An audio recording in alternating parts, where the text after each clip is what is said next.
I think if this injury is not 100%, if he's not 100% healthy, sit him out. You have a bye week after this Friday night game against Syracuse. Your next ball game, which is against Georgia Tech, will not be played until 15 days from Friday. So you get more than enough time to have Kelly Bryant healthy, because it's not about this week. Yeah. It's not about next week. It's about finding a way to take care of your business against the likes of NC State, Florida State, and get right back to an ACC championship game and play against whoever represents the Coastal Division there in that conference. That was yesterday, fellas. BMAC saying Kelly Bryant should not have even started this game. He did, but he left with a concussion, and Syracuse went on to win.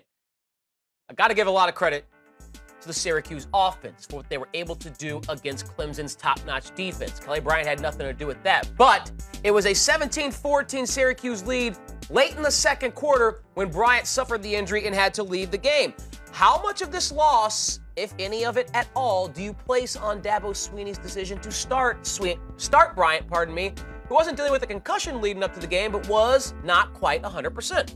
A little bit. It's a gut call. You know, it's easy for us to sit here in hindsight and say, because of what happened and how things transpired in the Carrier Dome, that it was dumb for Dabo to start Kelly Bryant. But you know, the reality was he didn't really look himself even before he got smashed to the turf and dealt with the concussion issues right before half.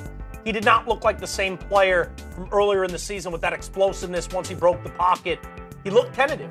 And I think they knew what they were getting. They were getting a tentative, less than 100% quarterback.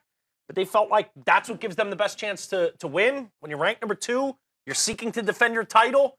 You really can't afford any slip-ups. You know, maybe one. And they're hoping that last year is an indicator that this year they can still win the title. Because last year they were double-digit favorites to a Pitt team that beat them. They still go on to win the title. They're hoping to do that again. Double-digit favorites today on the road. And they lose to a really good, well-coached Syracuse team where their quarterback, Dungy, just made every play when they needed to and kept that Clemson front four, who's been so good, off balance in this game. But we knew the Clemson teams of the past could score and score in bunches. Electric wide receivers, Deshaun Watson. This was a Clemson team that we weren't sure before the season started how good Bryant would be and how he has proven to be a very good college quarterback. But we always felt like their defense was going to be there. And this is a game where you can't blame Dabo Swinney. You got to point to the defense. You have 27 points. And if you look at some of those plays, some busted coverages, some guys not paying attention to where they need to be, wrong place, wrong time. It just seemed like they were out of sorts. So I think it's easy to always blame the coach or blame the quarterback.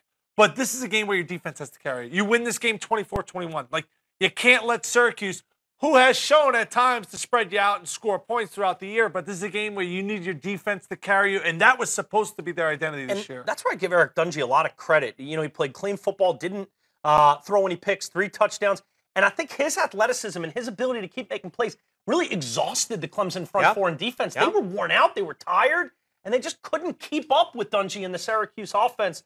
You give them a lot of credit. They didn't do the little things either. You know, they missed a couple kicks within 40 yards. They go for a big, fake punt late in this game. They don't get it.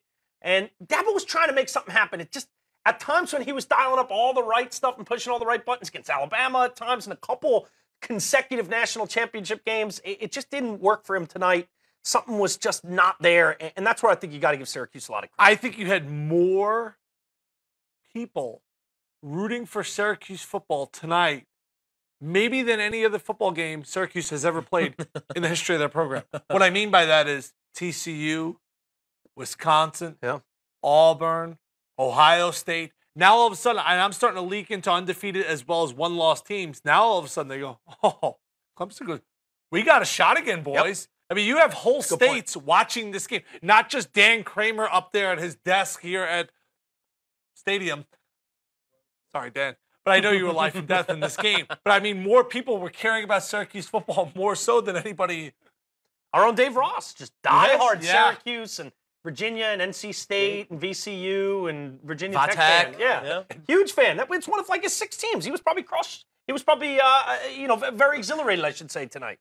Clemson's in the Carolinas as well. I'm surprised he's not a Clemson fan. That kind of baffles me a little bit. But they're not done, right? I don't think they're done. I They don't win think the they're done. ACC, Still a lot of football left to play. ACC's going to get someone in.